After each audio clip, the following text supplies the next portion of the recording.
When I want to know what's happening with writers in the States, I turn to poets and writers. For decades, I've known poets and writers as a source of trustworthy information for writers, and it just gets better with age. One of the grandest moments as a poet was when my name and address was added to the Poets and Writers Directory. It was one of those milestones that says, she's a professional. You can pay her for her work. The directory opened doors.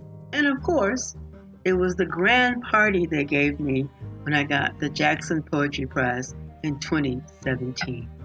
I remember when I was an undergrad at Berkeley, I'd go down to Cody's Books on Telegraph Avenue, and I discovered Poets and Writers magazine, and I just remember thinking it was like finding the treasure map, the profiles and all of the listings of magazines, contests. I just felt like this is worth sacrificing pizza money. When Poets and Writers decided to expand their readings and workshops funding program into Tucson, it was just the lifeline that Casa Libre and other literary organizations in town needed to keep our programs going.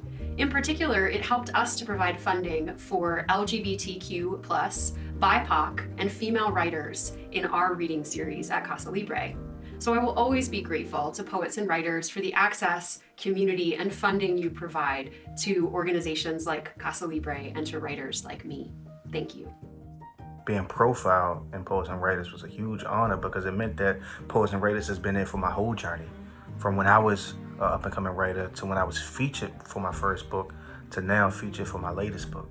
But most importantly, Poets and Writers was the engine that helped me understand that my role as a writer is more than just trying to be published. And it's about helping other writers.